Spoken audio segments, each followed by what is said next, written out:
think you've worked with my nephews and my brother.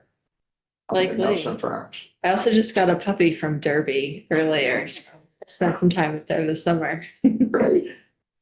Michelle Boslin, I represent Wyndham 3, which is Westminster, Rockingham and Brookline in northern Wyndham County. Great.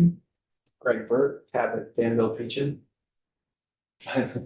Or as a constituent. Virginia, John O'Brien, Royalton and Tunbridge. Are you still head of the planning commission? No, Oh, I know you wanted to quit and then they wouldn't let you quit. it's true. I did step away successfully last summer. Congratulations. Heather Supernut, Windsor 4, Barnard, Pomfret, Bridgewater, West Hartford. Thank you. And Sodomia, you may have interacted with, setting up the meeting, and we have a visitor. I'm Taylor. I'm representing Boswell's intern. I'm from Vermont. I'm a legislative intern. Great. So thank you for coming in. We had you visit us last year, I think it was last biennium at any rate, and give us an overview of the work that you do. And since we have some new folks, and since we don't always retain everything for 2 years, it seemed like a good idea to have you come back. Thank you. So I'm Laura Ginsberg. I work at the Vermont Agency of Agriculture, Food and Markets, where I'm the Dairy Strategy and Innovation Manager. So if you're thinking about dairy in the state of Vermont, I know you've heard from my colleague, Evie Flory, who's the division director and manages the regulatory portions of our dairy programming. I'm on the opposite side. So if it's non-regulatory, so market development, marketing, business assistance, grant making, that's where I fall in. Just so that you know a little bit more about who I am, I've been with the agency for about 7.5 years. I have a master's degree from the University of Montana, where I focused on dairy policy and Montana's supply management system because they're the only supply managed state in the US. And then I received a Fulbright scholarship to go to New Zealand to study their free market dairy policy system and how that impacts farmer decision making. And my family and I ran a small ice cream creamery and diversified livestock farm in Montana before moving out to Vermont. So lots of different ways to be engaged in dairy. And my role has actually evolved since the last time that I was here. So I'm in a slightly different position than I was last time and in charge of additional dairy programs that the agency runs. So today I'll be doing 2 updates. One is specific about Vermont. Those are the first set of slides. And the second portion is on a program that I run, which is called the Northeast Dairy Business Innovation Center, which is federally funded and represents 11 states, including Vermont. So we'll start with an overview of where we are at to start the year with dairy farm numbers by county and animal species. So on the far left is the dairy cow farms. No surprise, Addison and Franklin County still have the greatest number of total farms. But there are quite a number across the rest of the state. Orleans is up there as well with 70 farms. The middle column is goat farms. We have about 34 goat farms, and they are widely spread across the state. We do have 4, you can see on that top row, that don't have a county associated with them. Those are farms in Canada that our agency inspects so that the milk can cross the border and be processed by one of the state's processors. And on the right side is sheep farms, and we have 3 of those. If you've been following these numbers over the past year, you will note that they have changed. There was a combination of both a loss of farms, which I'll talk about, but also a data cleanup that happened where we removed farms that had actually stopped shipping milk, farms that had ceased operations that just hadn't been scrubbed from the data set. And so there appeared to be a much larger loss of farms in November than what actually happened. That was when the data cleanup occurred. This line graph illustrates about 14 years worth of data from 2010 to 2024 regarding the number of farms total, which is the orange line, the number of organic farms, the blue line, conventional farms, which is the green line, and then the number of processors, which is at the bottom in purple. This trend is not unusual for the rest of the country. Actually, I would say it pretty closely mirrors what happens across the nation, and actually in many cases in other countries across the world where we are seeing a decline in the total number of farms. The organic farm numbers were pretty steady until the pandemic happened, and then there was this perfect storm of circumstances that really impacted organic in a significantly different way than conventional dairy farms. And we did start to see a loss of organic farms at that point in time. What I will note as particularly interesting of this chart is that the number of processors continues to grow, and that is unusual and something pretty special to the state of Vermont. Is that a reflection of another set of data that we're not seeing here? Production, I mean, we have fewer farms, but maybe just as many animals. Right. Or more efficiency. And Yes, yes. So some future slides, I'm going to break down these numbers a little bit because I think this chart is, you look at it and it's pretty alarming, but I think that we do have a pretty consistent supply of milk. We have greater numbers of processors. We do have a change in farm sizes that has developed over the years, and that's for a number of different sort of socioeconomic reasons that we can discuss here in just a moment. Representative O'Brien? Laura, what do you have to do to be a processor? Is there a floor on it? You know, if you have 2 cows and you're selling yogurt to the local general stores at a processor? That is. So any type of processing where the product leaves the farm for sale, or even if it's sold in like a farm shop on farm, any type of processing, you have to be licensed with the state agency with EB Flores division as a dairy processor, and that gives you the ability to be inspected and sell that product. There's no raw milk processing allowed, so raw milk sales are not included in any of this information. She answered my question. So we do have a number of raw milk licensed dairies. Some also sell milk to a co-op or a larger buyer, and many others just sell raw milk. That's all they do, but they are not captured in these numbers.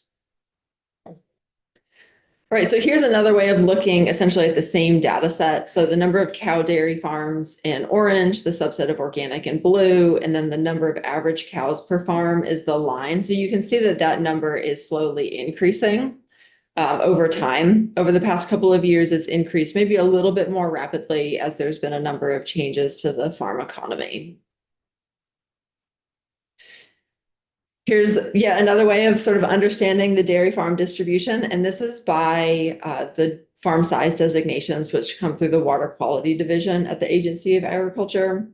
So back in 2013, which is the top left of the screen, there were 939 total farms. 83% of those were small farm operations, which at that time was any operation with 199 cows or less. And then in 2017, the certified small farm designation came in. So you can see in that bottom left, we now have 2 in the smaller category, 725 farms, still roughly about 80% of the total farm community. But there are starting to be changes in the LFO and MFO areas. And then the top right is 2023. You can see now that there is a pretty significant change in the LFO and MFO numbers and a real decline starting to become apparent in the certified small farm operations in particular. There is quite a body of rural sociology and agriculture research on ag of the middle, which are these sort of mid-scale sized farms. So they don't benefit from being small enough, from only needing 1 or 2 operators, and they're not big enough to benefit from cost of scale. And so that, I think, is where we and other states across the nation are seeing a real pinch point, is this sort of mid-scale, mid-tier farm. On the organic side, all of them are milking less than 200 cows, with the exception of about 10. They're just over the 200 cow threshold, so they're still fairly small. And less than 20 of those organic farms are what's considered to be certified grass-fed, which is where their milk is going onto a special truck. They have real strict regulations around what they can and cannot feed their animals to be considered grass-fed. So this is the volume of cow milk produced in Vermont for the past 10 years. This is in billions of pounds. And while the chart does look alarming, The lines are separated by 500,000-ish pounds. So it's a pretty small jump between the lines. It's relatively stable is essentially the message here. In 2022, organic milk production was 140 million pounds, and that's just about 5.5% of the total volume. So it's, even though it's about 25% of the farms, it's only about 5% of the total volume of milk. This chart just describes the average annual milk price for the past 10 years, so from 2013 to 2024.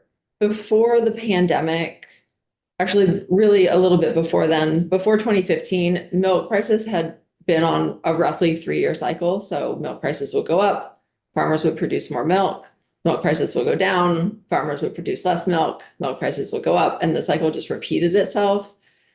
2014 started to throw a curveball into that cycle. And you can see we had from 2015 really until 2021, sort of the sustained period of low milk prices, which is unusual. And it was actually well below the cost of production for nearly every farm in Vermont and certainly the Northeast. And then 2020, the milk price started to go up, 2021, and now we have this above $20 per hundredweight sort of consistent trend. And that is forecast to be what the price will be for the next year as well, around $22 a hundredweight. So Vermont producers really need it to be around that $20 mark for most of them to at least cover their expenses and costs.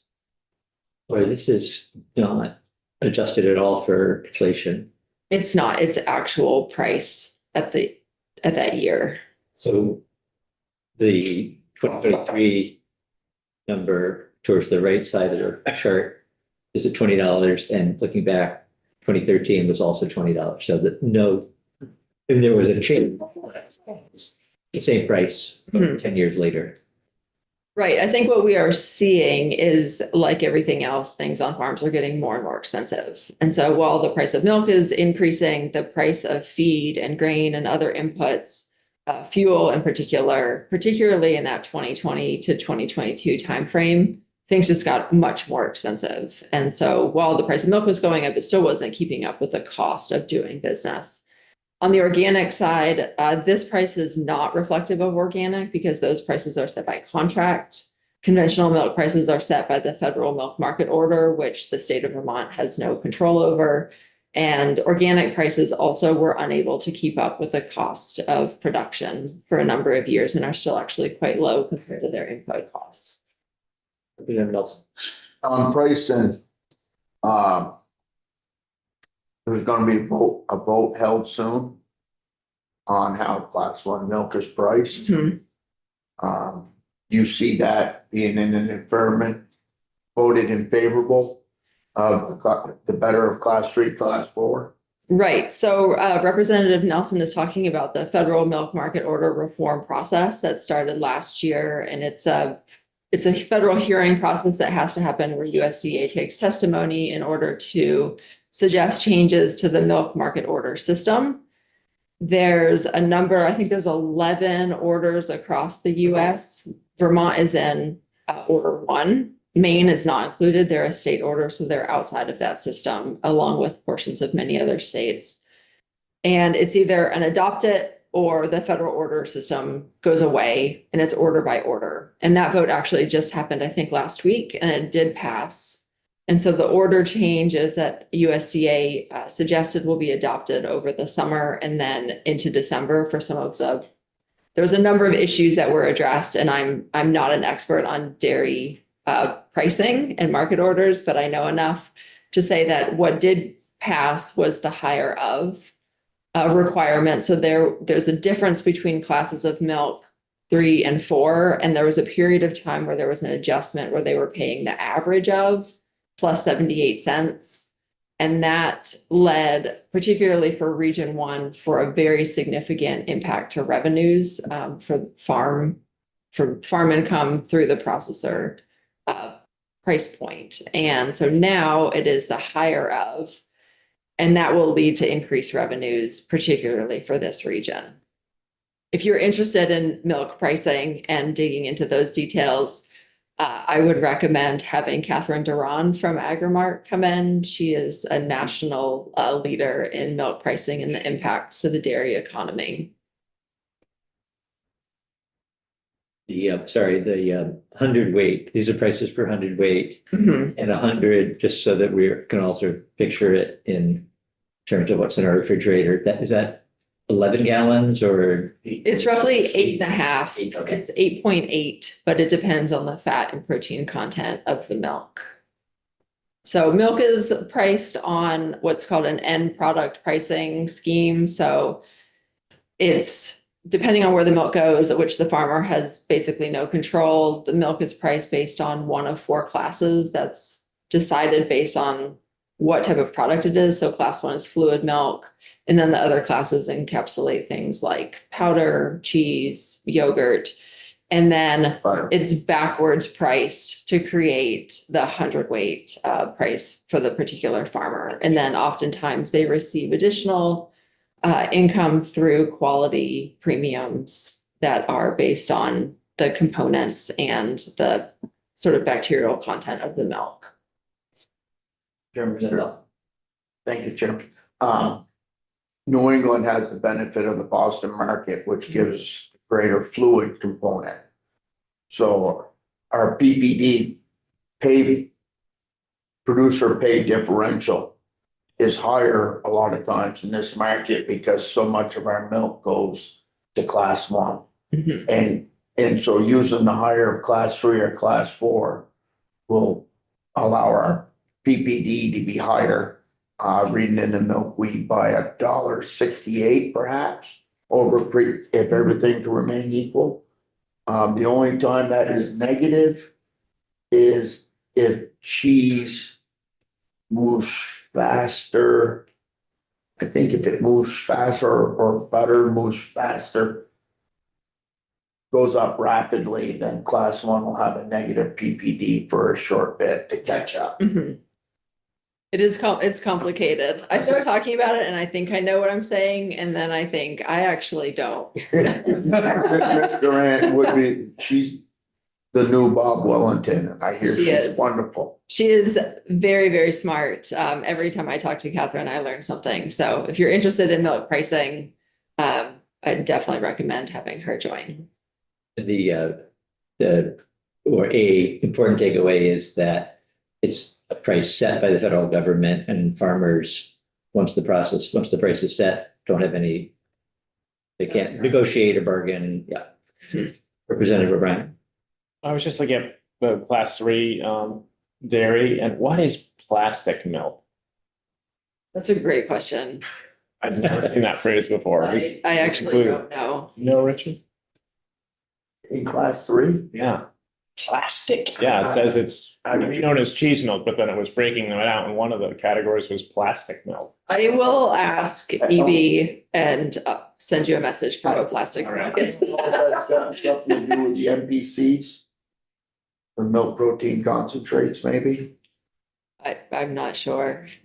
Sounds interesting. I know. This is which we got in a fight with over Canada 8 years ago.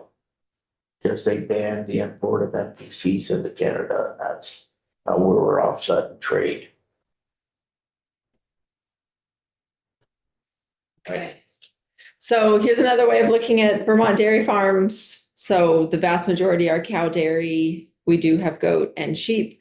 What I will note is that even though we have just a small number of goat and sheep farms, we need more. We need many, many more, because right now what's happening is that any processor who isn't just using the milk from their own flock is getting milk from somewhere else to supplement their goat and sheep milk needs. That includes from Canada, but also from New York and Pennsylvania. And we do have quite a bit of goat milk and sheep milk coming in from Amish producers in those states. So we know that Vermont Creamery needs at least 10 farms of 500 goats to satisfy their needs.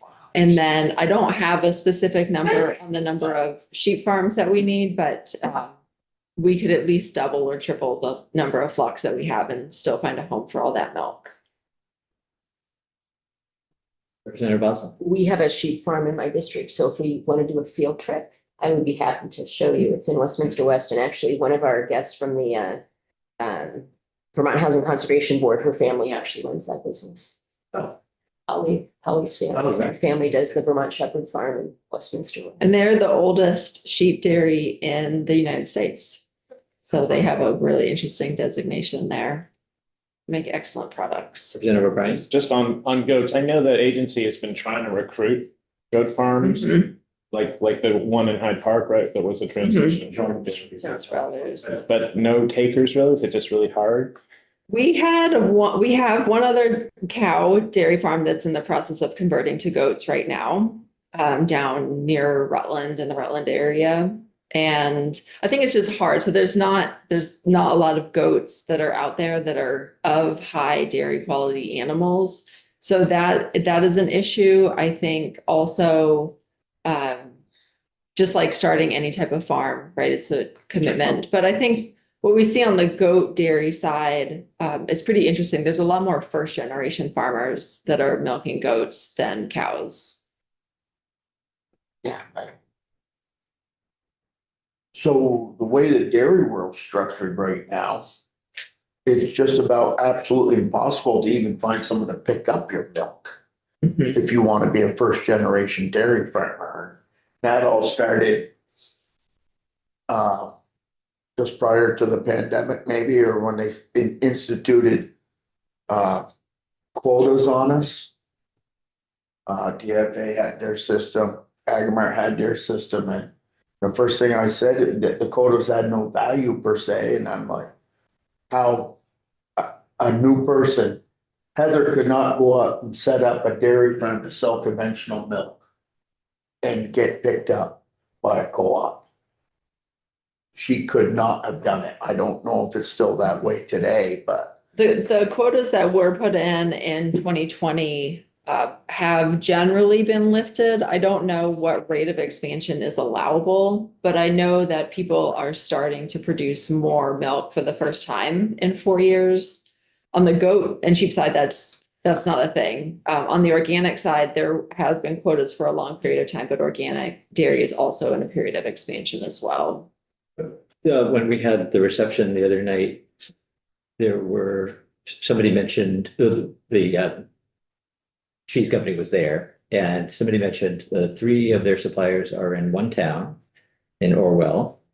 And it occurred to me that, well, that makes transportation a lot simpler and more cost effective. If somebody, well, I guess they're importing it from out of state now, so having to drive to the southern part of the state and the northern part of the state to a single farm, it occurred to me that might be a challenge just to make that work economically. But having 3 farms in one place. Right. Milk hauling is definitely a challenge across the board. There's not enough drivers. The bigger plants oftentimes are delaying the delivery of fluid milk. So the supply chain of getting milk from a farm to a processor sometimes can be quite a bit complicated. As you can imagine too, Vermont roads sometimes make things a little bit harder during periods like mud season or when we have a big storm. Let's take one more question, and we probably better let you. Just on this subject, so if I'm a dairy farm going out of business, can I still sell my base quota to another dairy farm? You can. You can. And actually that's some of the farm consolidations that happened over the past few years when there was still a more strict quota was so that a farm could access additional production rights essentially. They stopped that. Mhm. They made that taboo. You could. Now the cows have to stay on the farm.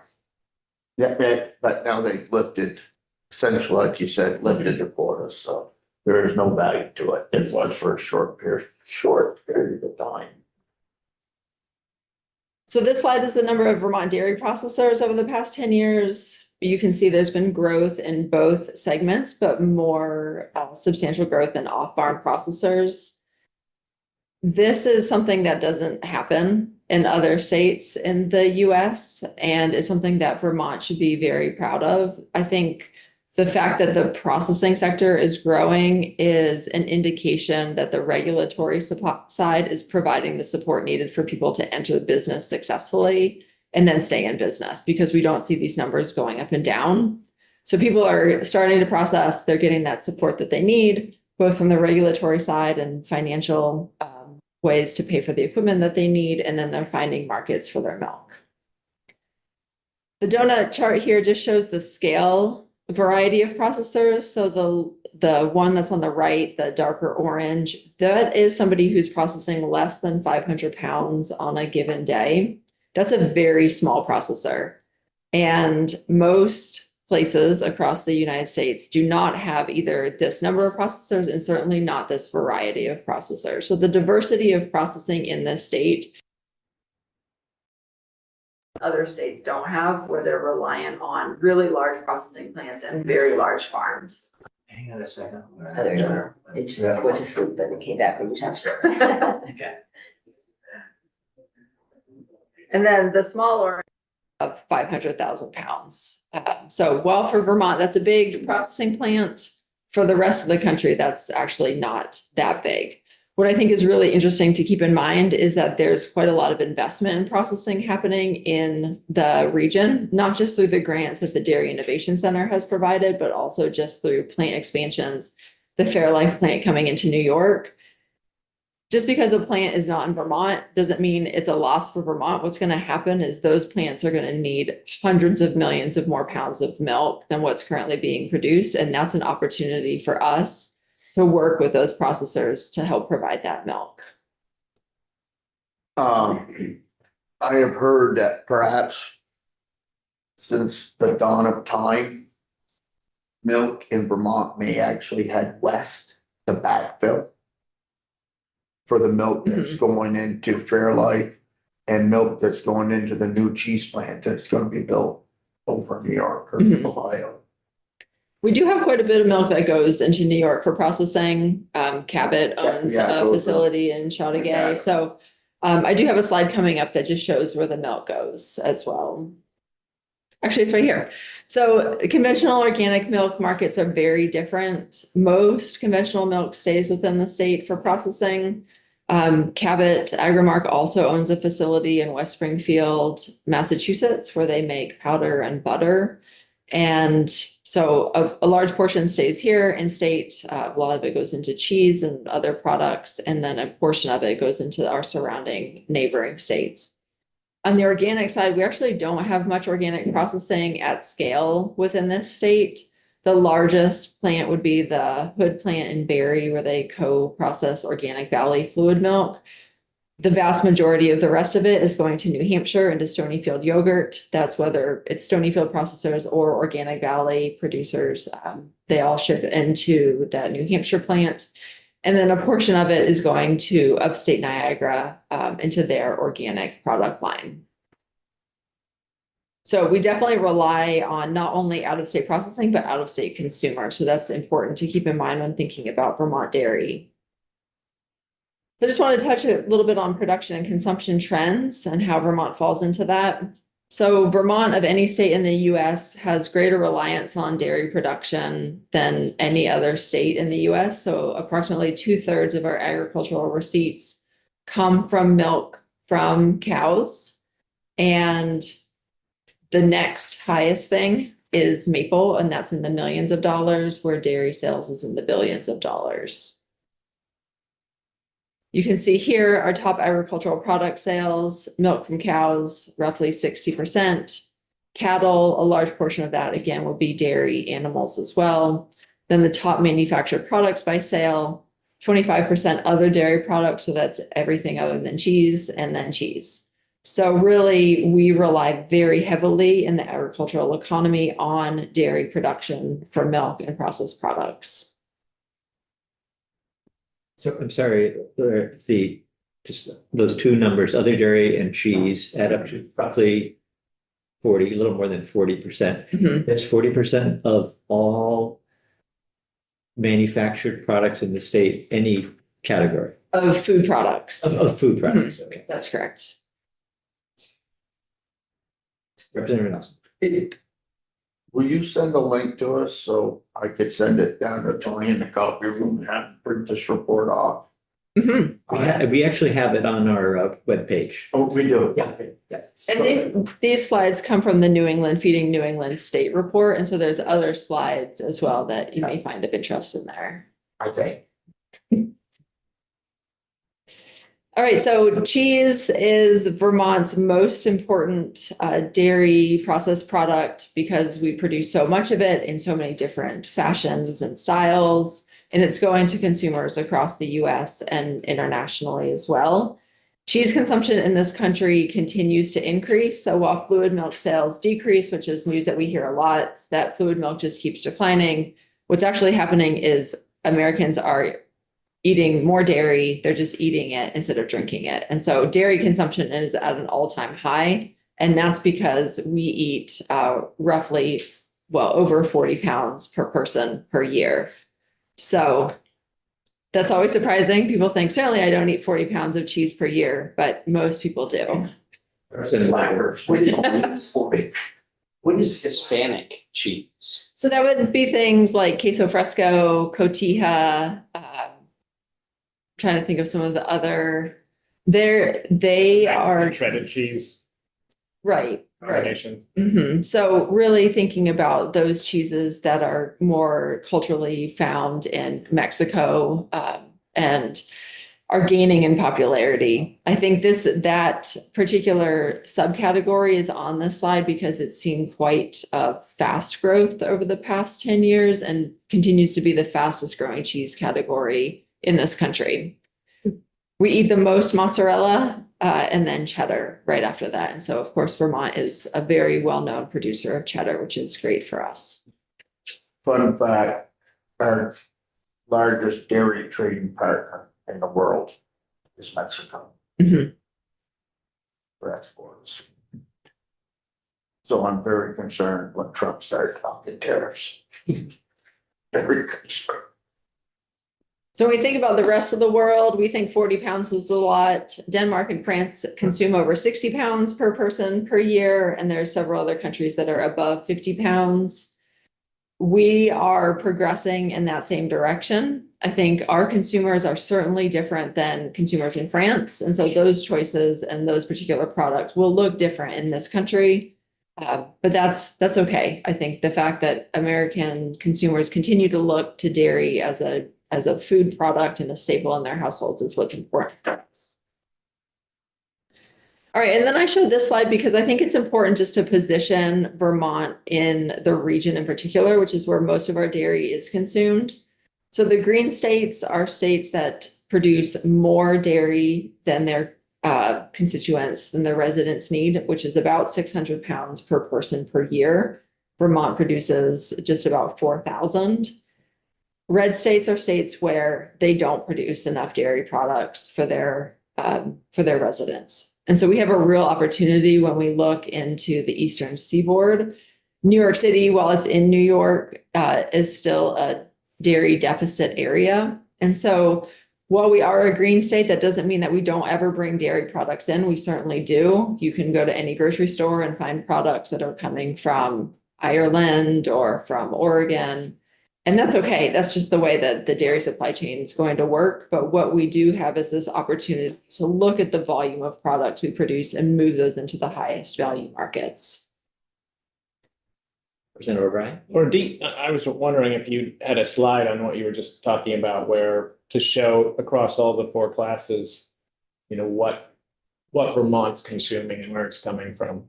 We are working on a data set that shows what the milk is being processed into. That data set is large, so it's taking a little bit of time to get it synthesized, and we'll be sure to share it. What I think is more challenging is to understand what stays in state, in particular because so much of the milk leaves the state for processing and then comes back into the state for sale. And so sometimes it can be hard to track that because then it's not a Vermont processed product coming into the state for consumption, even if the majority of the milk in it is from Vermont. So I will find as much information as I can and send that over. this slide has so much information that sometime I love to explain to you how the heyday of the 1980 milk pricing where it went away because of the shift in the production into non-historical milk states like South Dakota and Idaho. And What is interesting is that this chart is actually maybe 10 years old, but it's the most recent version that I could find. And there have been pretty significant shifts in where milk is being produced across the United States. So California has always been a big milk producer, the largest in the nation. And now people are leaving California for other states, including Texas, New Mexico, Colorado, and the Dakotas that are really working hard to lure those farms to their states. What do the numbers represent? That's the volume of milk produced per person in the state. Per person. Mhm. We're second, is that right? they're Oh, yeah, Idaho and. In Wisconsin. Wisconsin, Idaho, South Dakota, then us were fourth. We have been first in recent history, but then Idaho, and I go on all day about this, I'll stop. We do, one of the things of note, I think that's interesting is that we have the highest number of processors per capita in the state. So like many other things, we have a large number of dairy processors, given our population size. Okay, so now if the committee is ready, I'll shift to the Northeast Dairy Business Innovation Center. So this is zooming out a little bit, a different program that we run. Right. So the Northeast Dairy Business Innovation Center, we're one of four. We applied competitively in 2019 and were selected to be one of the 4 centers that is funded through the USDA. And this program was founded in the 2018 Farm Bill. The other centers are at the University of Wisconsin, University of Tennessee, and University of California, and we each represent a region of states. We serve 11 states, so Pennsylvania, Maryland in the south, including the District of Columbia, and then up to Maine in the north. To date, we have been awarded $53 million from USDA, and those projects are for anything that we can do across the region. And that takes us with funds through 2027, which is, I think, gives us a little bit of breathing room since there's not a new farm bill at the moment. As we were discussing previously, this region is pretty unique. It actually is one of, I would say, the most unique regions for dairy production in the US. So we have a very large state, New York being 5th in the nation for total milk production, Vermont having the highest reliance on dairy sales for ag receipts of any state in the US. Rhode Island is almost the smallest. The 2 smaller are Alaska and Hawaii. The Northeast is the only region in the whole country where every state's average herd size is less than 250 cows. So we're still very reliant on small farms. When you think about farms out west, Idaho, California, the Dakotas, where they're milking 10, 15, 20,000 cows on a single operation, our farms are very, very small. Even our large farms are small farms out there. And we have the highest percentage of organic farms, proportion of total number of farms. Maine has seen a significant number of farm closures over the past year, so we were sort of neck and neck. They have now a higher percentage of organic farms than Vermont does, but it's pretty close. So we invest money in important ways to do these 4 really key strategies as we've identified. So first of all is connection to consumers. As we were talking about previously, having consumers pick up a product that's from this region, from Vermont or from Maine, is the most important thing we can do to keep the dairy economy going. If somebody goes to the grocery store and they're picking up product from not this region, then that money is leaving and supporting dairy farmers elsewhere. So we really need to build that connection to consumers. Second is business management. We want every farm and processor who works with us to leave the experience of interacting with the Dairy Innovation Center as better business managers. We recognize that dairy is the cornerstone of rural communities across the region, and we want to be in a leadership role in climate forward strategies for dairy production. So far, we've awarded 367 projects with just under $34 million worth of funds. We really got going in 2021, even though we were awarded in 2019. It was in January of 2020 that we got the approval to use the funds. And then COVID happened and people weren't really thinking about building other businesses at that point. So we didn't do much in 2020. So in the past 4 years, this is roughly what we've been able to do. This is every award that we have funded. You can see where there's mountain ranges and other things like that where a dairy farm couldn't be, large swaths of forest up in Maine. We've received over 1,000 applications and have awarded the 367, which is roughly a 36% award rate. Our average grant is just over 90,000 and we do grants between 10,000 and $1 million. The $1 million was a very special opportunity that we received from USDA. Through a large funding, we received a $19 million investment as a result of Horizon leaving this market and us providing them with some opportunities for them to help us. We asked for nearly $350 million and we got 19, but we committed to using that in some particular ways that I'll discuss in a moment. What are the, Go ahead. yeah, the different colors, the orange, green, yellow, black? Right, so each of those is a different type of grant. So we've offered about 15 different types of funding opportunities over the years. So one color might be on-farm storage, milk storage and handling, which focuses on bulk tanks and free heaters and direct load systems, or it might be a processor expansion grant or marketing and branding. So it just is representing both the location of the grants and the diversity of grant types. Are some of these on-farm cheese making? Yes, Yeah. we have Okay. funded a number of those. I'm impressed that you got one up in the county in Maine. Yes, that is a community of farmers, of organic farmers up there. And I believe they are plain sect. I'm not sure if they are Amish, but Organic Valley committed to picking them up if they had a critical mass of farms up there. That was a bulk tank grant. I remember that one. All right, so by state, New York has requested the greatest dollar level of funding, just around 25 million. Vermont has received the most awards to date. And you can see it goes down from there. There's only a few farms in Connecticut and Rhode Island, less than 12 between the two of them. So the fact that we've made awards there and we've received as many applications as we have is a great showing, I think, for those states. What is of interest here is that New York oftentimes made up over half the applicant pool, particularly in the milk storage and handling grants, which pay for bigger bulk tanks. They pay for things like a direct load system where a farm is putting milk instead of into a bulk tank directly into a tractor trailer, which decrease their hauling costs. And because of our communication across the region, New York State last year decided to put roughly $20 million of their own state funds into a almost identical program. And so now New York farmers are able to access state funds for those grant projects. And in this last round of milk storage and handling grants, the New York applications were only roughly a third of the total pot instead of about half or more. So in Vermont, we've awarded just over $11.6 million to dairy businesses. That includes farmers, processors, and technical assistance providers.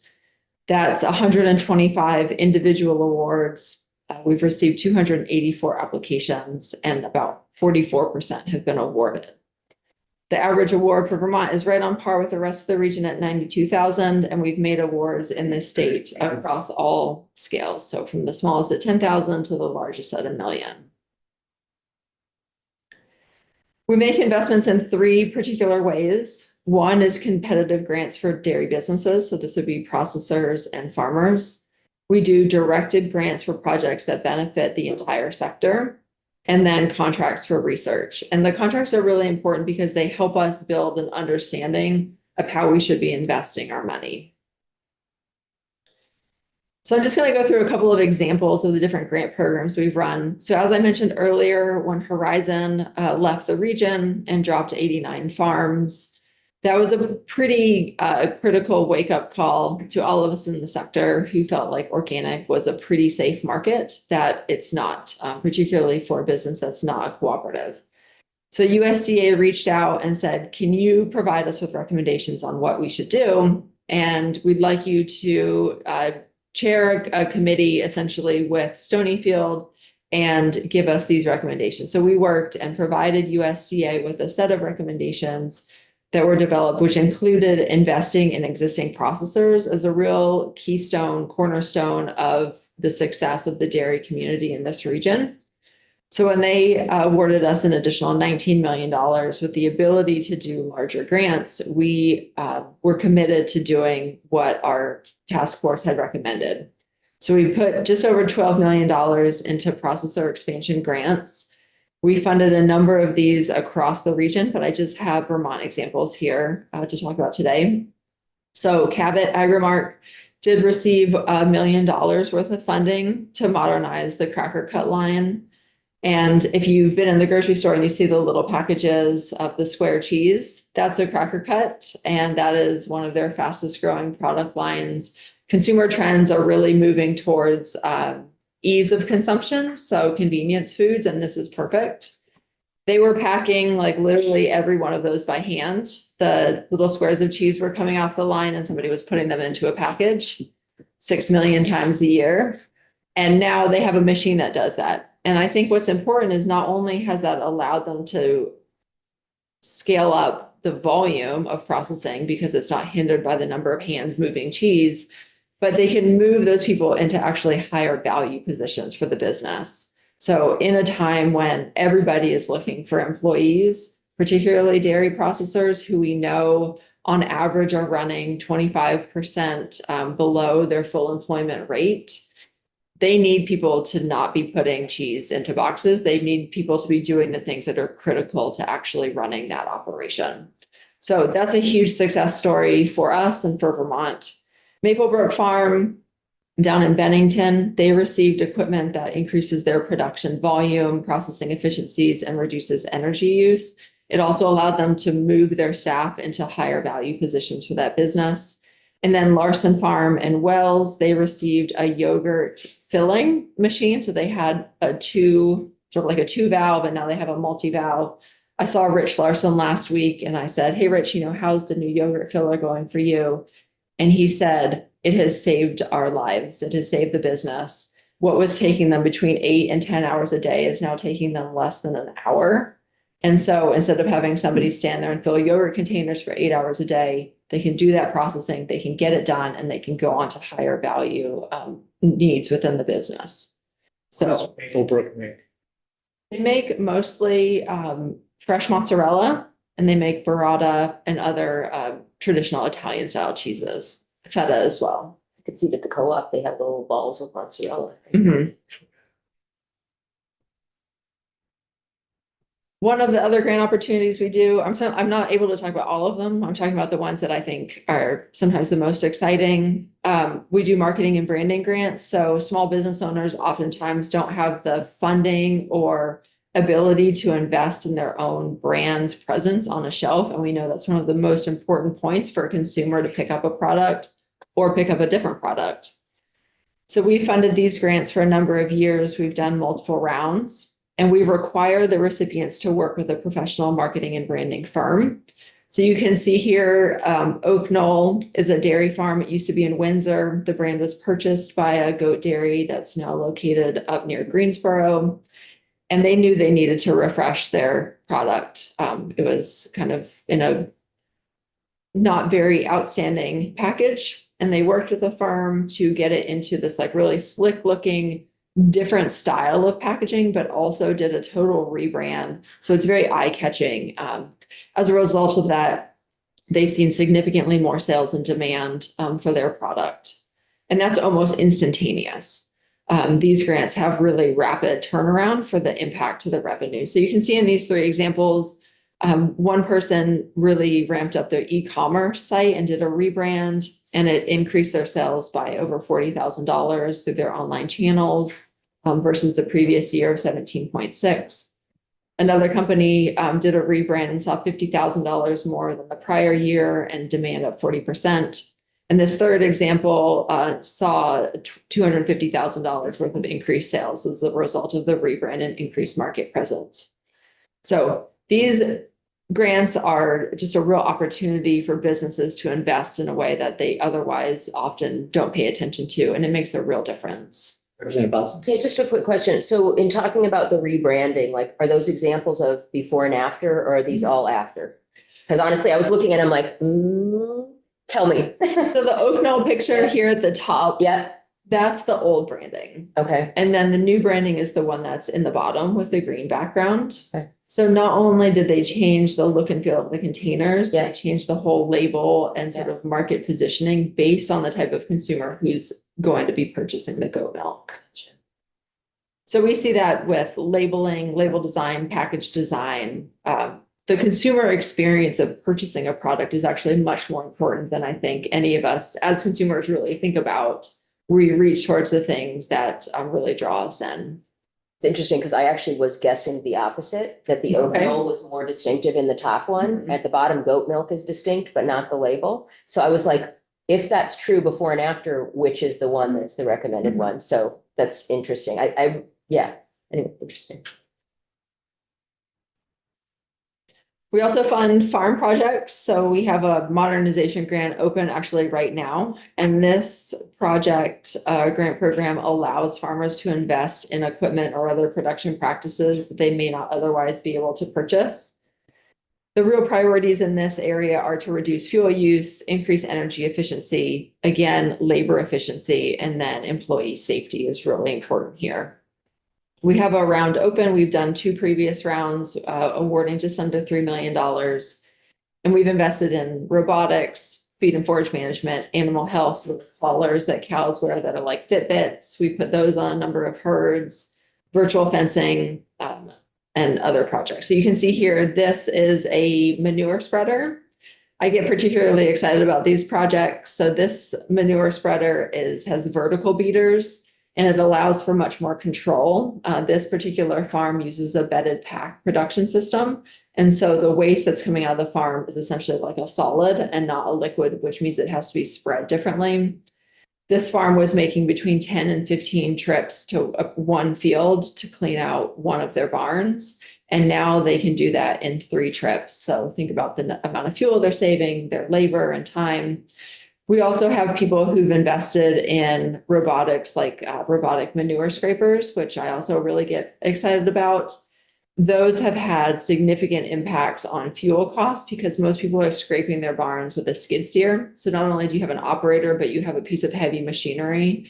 And what we've seen is that on one farm, they were filling up their skid steer with diesel every 3 days, and now they fill it up once every 3 weeks. We've seen improvements to milk quality, cost of bedding, and other animal health improvements. So it's really quite remarkable. You do a small investment, these grants cap out at $100,000, and it improves not only the livelihoods of the farmers, but actually the animal health and well-being as well.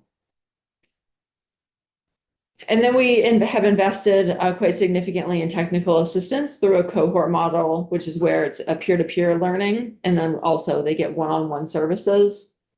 These are for a period of 18 to 24 months on a range of farm topics. We have over 20 cohorts working with more than 200 farmers across the region.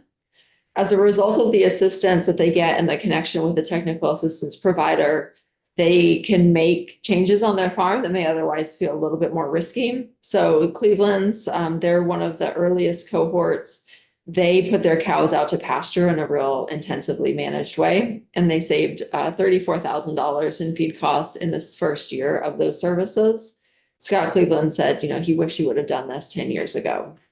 And then the cohort leaders, who are typically nonprofit organizations that provide technical assistance, they're required to help their farmers that are participating apply for additional funding. And this one cohort, that's an example, received over $700,000 of additional investment as a result of that connection and ability to apply for more grants. And finally, Are the conservation districts involved in that at all? yeah, so we've funded a number of conservation districts, including the White River Conservation District in our area that also serves New Hampshire as well.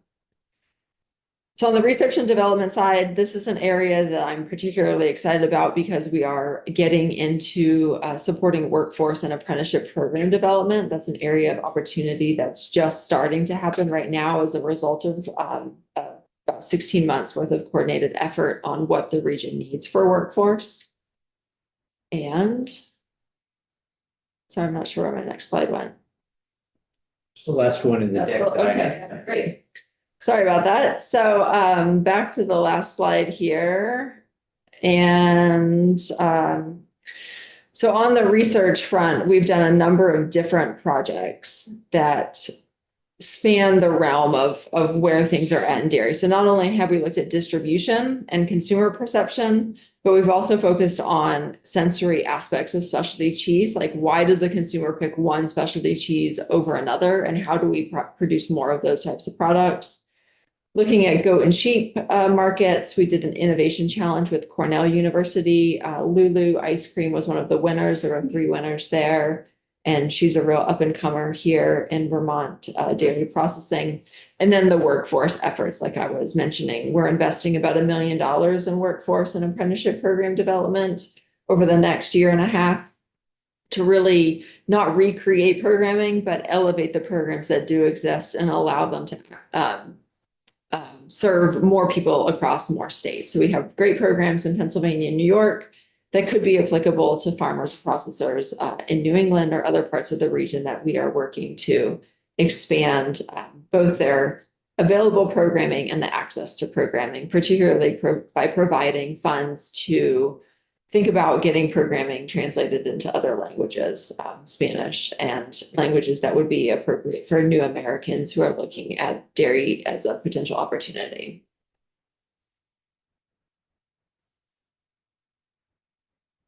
Laura, you've reached the end?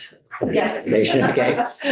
Is any of the, since you're federally funded, are there any concerns about that money that's already been promised not being available because of new administration?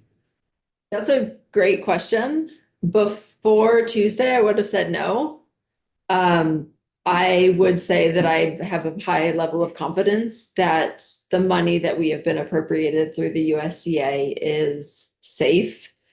What we don't know is if the program will be reauthorized in the Farm Bill and then receive new funding. So at this point in time, we're operating with funds from the last Farm Bill extension, which happened last year and has to happen again, or a new Farm Bill has to be passed by March or April of this year. So we're sort of in a bit of a holding pattern, which is unusual for this program to not be able to predict out more than a year. We're scheduled to have our federal delegation or representatives from the 3 members of Congress come in next week, I think. So one of the things I think we can get an update on, or expect an update on, is the Farm Bill status. You're probably very close to that as well. I try to stay current on where it's at. And I've heard a variety of different opinions on what may or may not happen. So there's an annual appropriation? Yeah, so this program is interesting in that it's in the Farm Bill, but it's not one of the programs that's required to be funded. You know, when we get close to the end of the Farm Bill, people talk about the dairy cliff, that pricing is going to go back to parity, and that's going to create havoc, which is why Congress has to do something. But as a program that's not a mandatory program, it's a discretionary, we do rely on annual congressional appropriation in the budget bill. They typically pass in December. We're a little over time, and I want to thank you for the time that you gave us. Thank you. Very, very interesting. So, committee, are there any last questions before we let Laura go? I have too many, so I'm just. Well, we know where to find you. Yes, thank you. Always happy to come back and provide any other information that would be helpful into this committee. Thank you. All right, thank you. Thank you, Laura. All right, we'll take 10